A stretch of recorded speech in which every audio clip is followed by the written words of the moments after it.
I'm putting together my presentation on the Yod for the Astrology Hub Inner Circle. I'll be the teacher for the Virgo lunation cycle coming up. And I want to share these thoughts that I'm just playing with and sitting with and breathing with right now. One thing I think the Yod really teaches us that is so essential to this life experience is it's never really about being perfect, but it is always about starting. It is always about showing up and just doing your best. And this quality of doing your best is so simple. I think it's really the essence of humility. If you have a job interview, of course, you're going to get dressed. You're going to put something on. But you're not going to wear the perfect thing, because what is the perfect thing? And so the trap of the human mind is to get fixated on the detail. Just wear something clean. You're going to eat. Maybe you'll have protein. You ideally won't eat a donut. But you're not going to eat the best meal or the perfect meal. You're not going to do anything perfectly. You're going to learn more about ways to do it and improvements and make adjustments the more you just do. And so there's a truth that there's a refinement process that goes on. But with all things in life, in fact, I find in a healthy mind, when we're really just living in the moment and we're not taking ourselves so seriously, we never really do concern ourselves too much with the detail.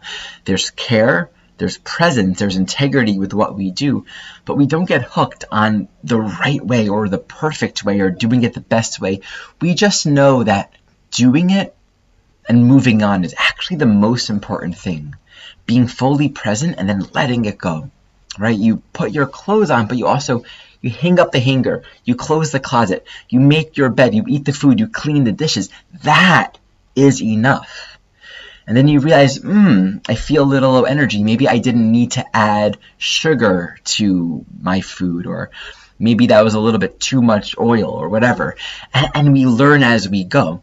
This is what the Yod teaches, a part of the Yod, which really just two in conjuncts from a single point, 150 or 210 degrees, really can reflect where we're faced with this sense of, now there's this thing that I got to do, or this purpose that I sense. Jeff Green calls it like a purpose on high. It's where there's a directive from life itself. Irregardless of our own understanding of our life, there is a directive. And we intuit that, we sense it. Right? Our own directive, our life journey, our human experience is led towards that. But how am I going to get there? How am I going to achieve it? How am I going to accomplish all of that? I don't even speak the language or have that skill or even know what to wear. How do I even eat that? I've never taken a class there before.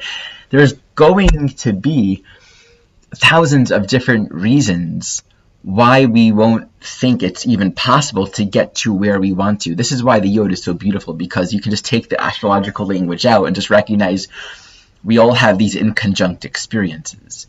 We all have these experiences, even if there's no inconjunct, most of us do have at least one. There's going to be a transit, there's going to be a moment in life. There's going to be a relationship where their moon is inconjunct your Venus, Like these energies show up in our life all the time. And the human non-astrological translation of that is we're going to be asked often to go, to do, to move forward, to achieve, to come into mastery.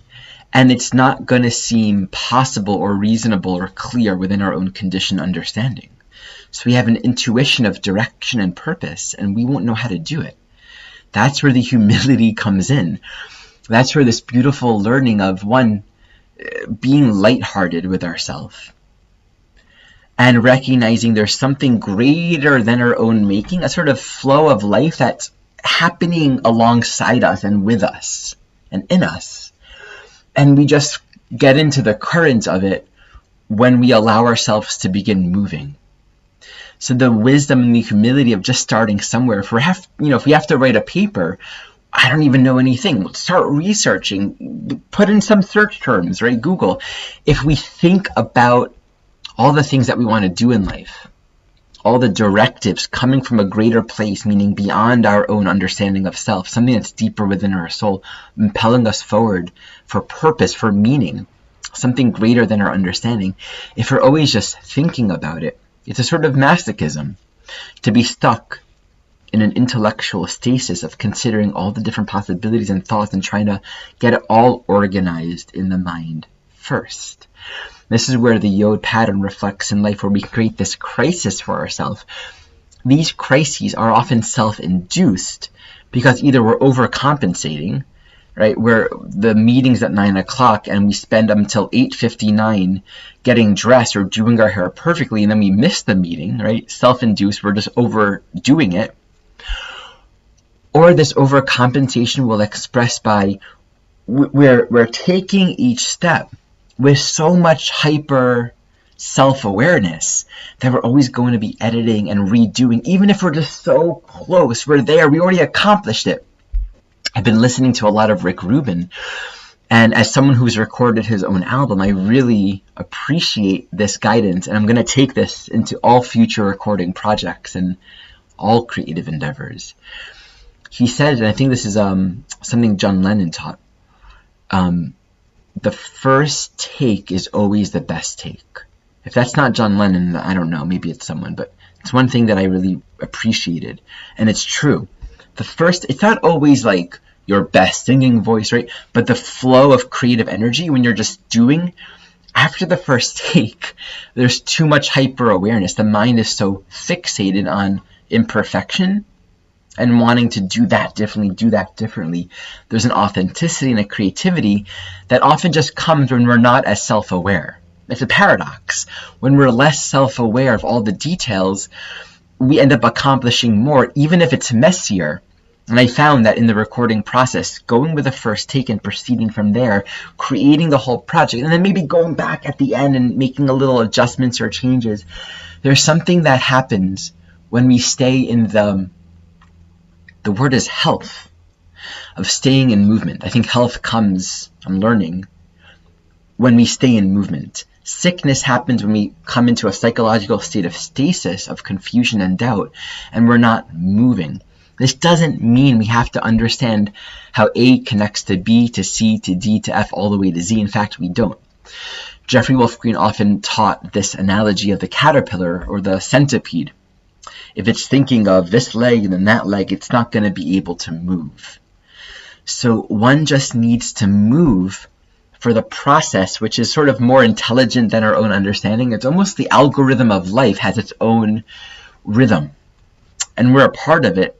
We can't be watching it, observing it, while also fully engaging it. You can't be in the creative devotional act of whatever experience or creation you're involved in, while also analyzing it at the same time. In fact, self-analysis and creativity, interestingly, are two different facets of the human brain. And I'm not a neuroscientist, but I just know this from my own experience. They never happen at the same time. They're two different faculties of the human experience, and they are to be used appropriately in their own way. So these are just some thoughts that I'm with as I'm putting this presentation together on the Yod. I believe you can actually still join the inner circle and jump in if you want to receive this longer presentation. It's a mastery class on the Yod.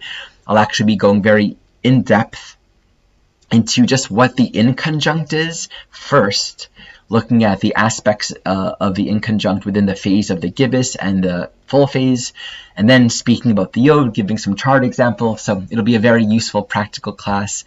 I think you can join. Check it out in the description below, and thank you for watching.